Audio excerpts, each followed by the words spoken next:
Friends, आप देख रहे हैं वसुधैव कुटुंबकम का ख़ास प्रोग्राम सनातन ही सत्य है।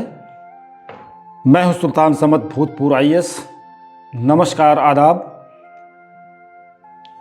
साथियों, जैसा कि आप जानते हैं कि वर्तमान में तीर्थराज प्रयाग में गंगा यमुना सरस्वती के पवित्र संगम तट पर आयोजित महाकुंभ 2025 पृथ्वी के किसी एक स्थल पर संतों, श्रद्धालुओं और भक्तों का होने वाला सबसे बड़ा सांस्कृतिक, धार्मिक और आध्यात्मिक समागम एवं महापर्व है। वास्तव में कुंभ हमारी सनातन संस्कृति एवं सभ्यता का महासंगम है।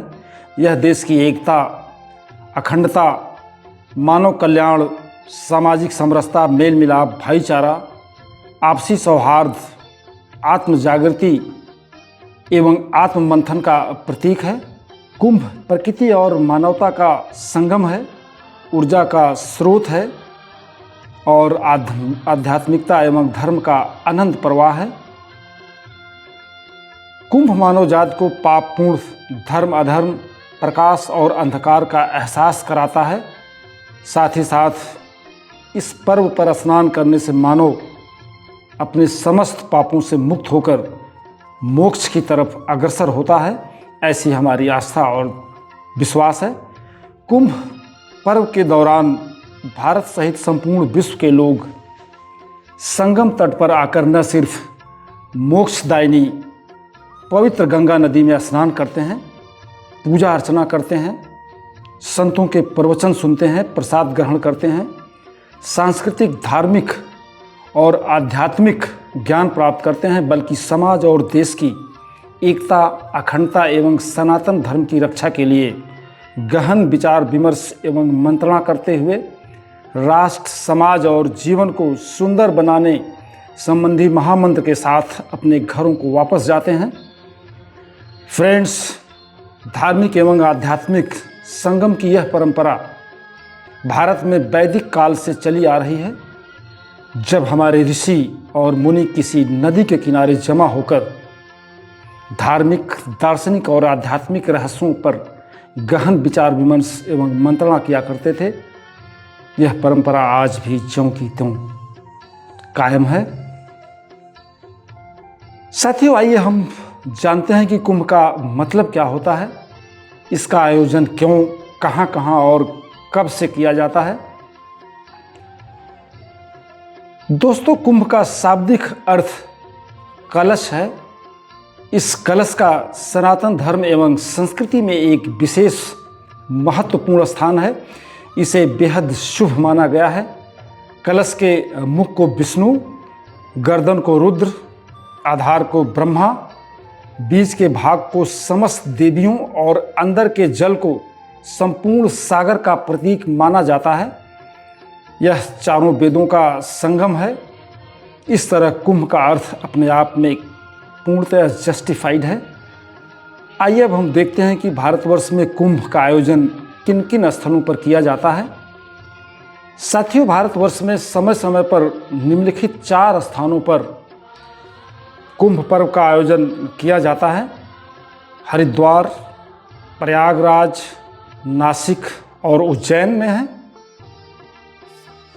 हरिद्वार में गंगा नदी के तट पर, प्रयागराज में गंगा, यमुना और अदृश्य सरस्वती के संगम तट पर, नासिक में गोदावरी के तट पर और उज्जैन में शिप्रा नदी के तट पर कुंभ का आयोजन किया जाता है। सनातन आस्था के मुताबिक ऐसा माना जाता है कि कुंभ के दौरान इन नदियों में स्नान करने से व्यक्ति के समस्त पाप धुल जाते हैं और व्यक्ति जल के समान पवित्र एवं निर्मल हो जाता है।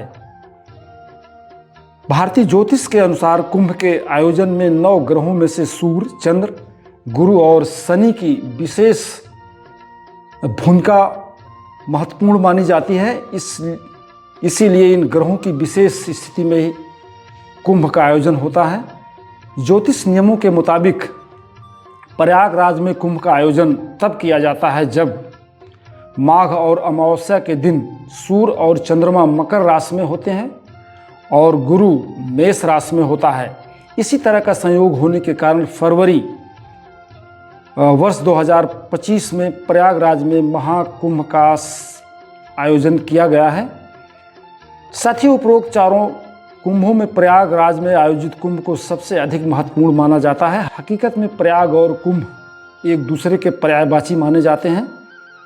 हिंदू पंचांग एवं हिंदू धर्मशास्त्रों के मुताबिक पृथ्वी का एक वर्ष देवताओं के एक दिन के बराबर तथा देवताओं का 12 वर्ष पृथ्वी लोक के 144 वर्ष के बराबर होता है। इसीलिए महाकुंभ 144 साल के बाद आयोजित किया जाता है। आइए अब हम देखते हैं कि कुंभ कितने तरह का होता है। साथियों, कुंभ 4 प्रकार का होता है। कुंभ, अर्धकुंभ, पूर्ण कुंभ और महाकुंभ। प्रत्येक 3 साल में हरिद्वार, उज्जैन, प्रयागराज और नासिक में एक बार आयोजित होने वाले पर्व को कुंभ कहते हैं। वहीं हरिद्वार और प्रयागराज में प्रत्येक 6 वर्ष में आयोजित होने वाले पर्व को अर्धकुंभ, केवल प्रयागराज में 12 साल में आयोजित होने वाले पर्व को पूर्ण कुंभ तथा प्रयागराज में ही 144 वर्ष के अंतराल पर आयोजित होने वाले पर्व को महाकुंभ कहा जाता है। यह महाकुंभ 2025 में आयोजित है। साथियों, आइए अब हम देखते हैं कि कुंभ का आयोजन क्यों होता है। हमारे पुराणों में, हमारे वैदिक वाग्मय में या हमारे धर्मशास्त्रों में कुंभ के बारे में किस तरह की जानकारी दी गई है। साथियों, पुराणों के अध्ययन से मालूम होता है कि कुंभ के बारे में पुराणों में विशेष जानकारी मिलती है। श्रीमद् भागवत पुराण, मत्स्य पुराण व स्कंद पुराण में वर्णित पौराणिक कथाओं के मुताबिक देवासुर संग्राम के समय अमृत प्राप्त करने के लिए सागर मंथन की प्रक्रिया संपन्न की गई थी। सागर मंथन के फलस्वरूप कुल 14 रत्नों क्रमशः कालकूट, विष, कामधेनु गाय, कल्प वृक्ष, परिजात वृक्ष, कौस्तुभ मणि, उच्च रंग का अश्व, ऐरावत हाथी, रंभ अप्सरा, वारुणी, लक्ष्मी, चंद्रमा, शंख और वैदराज धन्वंतरी एवं अमृत की प्राप्ति हुई थी। इन 14 रत्नों में पहला रत्न अर्थात विष से समस्त ब्रह्मांड में हाहाकार मच गया था। तब भगवान शंकर ने उसका पान कर समस्त संसार को उसके भय से मुक्त कर दिया था। शेष अन्य रत्नों पर तो नहीं, लेकिन अमृत को लेकर देवताओं और असुरों में गंभीर विवाद उत्पन्न हो गया। इस विवाद को देखकर आचार्य बृहस्पति के इशारे पर इंद्रपुत्र जयंत अमृत कलश को छीनकर भागने में सफल रहा और उसे लेकर चारों तरफ ब्रह्मांड में भागने लगा। असुर भी उसका पीछा करते रहे। इस प्रकार कुल 12 दिनों तक देवताओं और असुरों के मध्य परस्पर संघर्ष चलता रहा।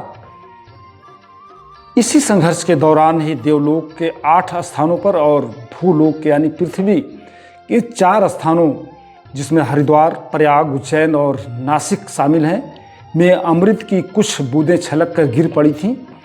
जिन पलों में ये अमृत कण इन स्थानों पर गिरे, उन घड़ी, उन पलों और नक्षत्र योगों में ये चारों स्थान अमृत तुल्य कुंभ तीर्थ बन गए और जहाँ कुंभ पर्व मनाने की परंपरा अब विकसित हो गई।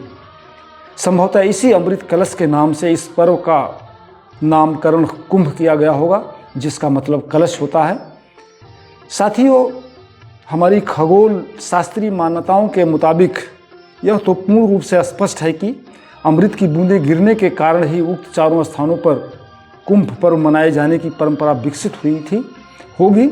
लेकिन इन चारों स्थानों पर कुंभ का पर्व कब कब मनाया जाए, इसकी अनेक खगोल शास्त्रीय मान्यताएं हैं। अलग अलग स्थानों पर विविध नक्षत्र योग ही यह बताते हैं कि किस अवधि अथवा किस दिन कुंभ पर्व मनाया जाएगा। स्कंद पुराण के मुताबिक जैसे हरिद्वार में कुंभ पर्व का योग तब बनता है जब बृहस्पति कुंभ राशि में हो और सूर्य मेषस्थ हो। पद्मिनी नायके में से कुंभ राशि गते गुरु गंगा द्वारे भवेद योग कुंभनान मातोत्तम। प्रयागराज में यह पर्व तब पड़ता है जब सूर्य मकर राशि में और बृहस्पति विष राशि में तथा माघ का महीना हो। साथियों, इसकी ऐतिहासिकता के बारे में तरह तरह के तर्क और तरह तरह की साक्ष्य प्रस्तुत किए गए हैं।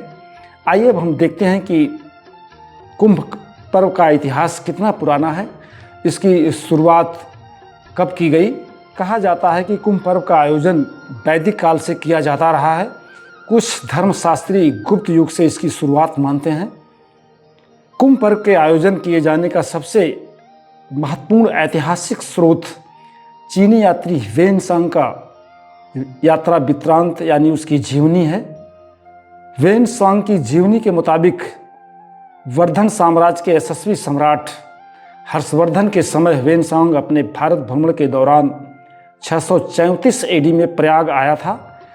इस वर्ष उसने प्रयाग के त्रिवेणी तट पर आयोजित एक स्नान पर्व के बारे में महाराज हर्षवर्धन को अपना सर्वस्व दान करते हुए देखा था। इस घटना को कुंभ की प्राचीनता के बारे में सबसे प्रामाणिक ऐतिहासिक स्रोत के रूप में प्रस्तुत किया जाता है।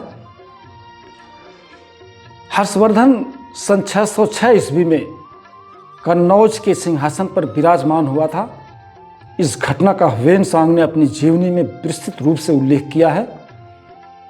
साथियों, इसके पश्चात कुंभ संबंधी एक अन्य प्रमाण 13वीं सदी का मिलता है। प्रसिद्ध इतिहासकार यदुनाथ सरकार ने अपनी पुस्तक नागा सन्यासियों का इतिहास में 1235 ईस्वी में घटी एक विशेष घटना का जिक्र किया है, जो नागा सन्यासियों और वैष्णव बैरागियों के बीच कुंभ में मेले में हुए व्यापक संघर्ष से संबंधित है। लेकिन इतना तो तय है कि कुंभ का आयोजन इस घटना से सदियों पूर्व से मनाया जाता रहा है। कुंभ संबंधी एक अन्य ऐतिहासिक प्रमाण यह भी है कि कुंभ के महत्व को देखते हुए मुगल बादशाह अकबर ने जन भावनाओं का आदर करते हुए सन 1564 में जजिया कर समाप्त कर दिया था। उपरोक्त विवेचना से यह स्वयं सिद्ध है कि कुंभ पर्व का आयोजन निर्विवाद रूप से किसी न किसी रूप में वैदिक और पौराणिक काल से चला आता रहा है। साथियों, इस तरह कुंभ पर्व भारत की संस्कृति, आस्था और आध्यात्मिकता का अद्भुत संगम है। यह पर्व न सिर्फ एक धार्मिक आयोजन है, बल्कि भारत की प्राचीन परंपरा, सभ्यता और आध्यात्मिकता की एक झलक प्रस्तुत करता है। अखाड़ों द्वारा निकलने वाली शोभा यात्रा, कल्पवास, अमृत स्नान, धार्मिक प्रवचन एवं सत्संग, आत्मचिंतन एवं मनन, प्रसाद वितरण आदि इस पर्व के मुख्य आकर्षण हैं। कुंभ की इसी खासियत को देखते हुए वर्ष 2017 में यूनेस्को ने इस कुंभ पर्व को मानवता की अमृत सांस्कृतिक विरासत, intangible cultural heritage of humanity के रूप में मान्यता दिया है। साथियों, यह हम सब भारतवासियों के लिए बेहद गर्व का विषय है। इससे कुंभ की महत्ता स्वयं स्पष्ट होती है। साथियों, इस तरह महाकुंभ मेले में शामिल होना प्रत्येक भारतीय के लिए एक गर्व का विषय होने के साथ साथ आध्यात्मिकता से जुड़ने का महान अवसर है। कुंभ की इसी महत्ता को देखते हुए प्रतिदिन भक्तों और श्रद्धालुओं का लाखों की तादाद में आना लगातार जारी है। सरकारी आंकड़ों के मुताबिक अब तक इस महाकुंभ के पर्व में तकरीबन 10 करोड़ से ज़्यादा लोग पवित्र नदी में डुबकी लगाकर पुण्य का भागीदार बन चुके हैं और इससे भी ज़्यादा लोग डुबकी लगाने की आस सजोए हुए हैं। साथियों, यहाँ धर्म, जाति एवं संप्रदाय का कोई बंधन नहीं है। आस्था और श्रद्धा के साथ, अकीदत के साथ किसी भी मजहब, जाति और पंथ का इंसान इस संगम तट पर स्थित पवित्र गंगा नदी में स्नान कर पूर्ण और सबाब का भागीदार बन सकता है। मैं भी यथाशीघ्र अपने करीबी दोस्तों के साथ संगम में डुबकी लगाकर इस ऐतिहासिक महाकुंभ का साक्षी बनने के लिए बेहद उत्साहित और लालायित हूँ। साथियों, इस एपिसोड में आज बस इतना ही। अगले एपिसोड में हम फिर मिलेंगे। सुल्तान समद वसुधैव कुटुंबकम, लखनऊ। Thank you.